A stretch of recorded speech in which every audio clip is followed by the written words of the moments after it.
Атасы түгел-хан, түнің қыдыр дарыған, башқа атасы бары хам, башынан қыдыр дарыған. Түрішкен дұшман оңдоғын, түнің құдай қолдоғын, түніп өткен жеріне түтті чынар ұрынығын. Басташқаны оңдоғын, башынан құдай қолдоғын, басып өткен жеріне батырым манас көк жалдым, базарлы қалла ордоғын.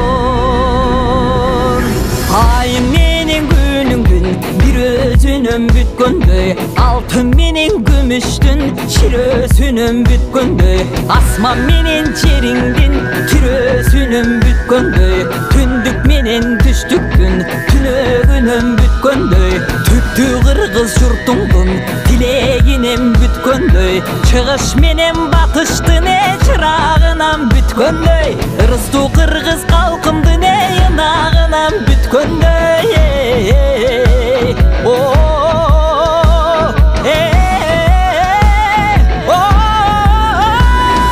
Жаратқан көкө теңірдің жалынан бүткөндөй, аяламдың барысы астын үстін түшкөндөй, айбатын аманастын алды қалың қара жер, жерлігінен түткөндөй, көктен түшө қалғандай, көк жалманас батырдың көркі күштің арғандай, судан шыға қалғандай, сұлтан манас батырдың сұр күштің арғандай, жер көтірген балбандай, жер жайнаған қол келсе, жетіген ғана манас қабылан жекелер сайып алғандай.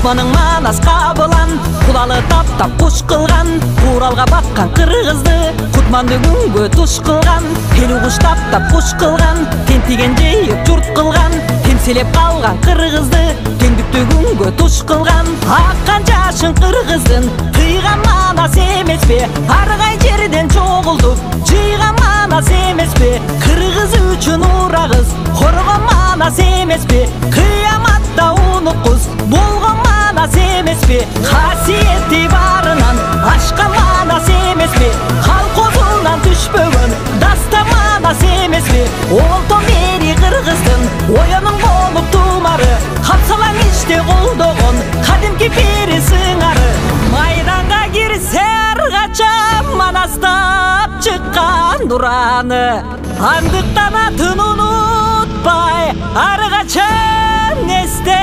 бар туралыңы.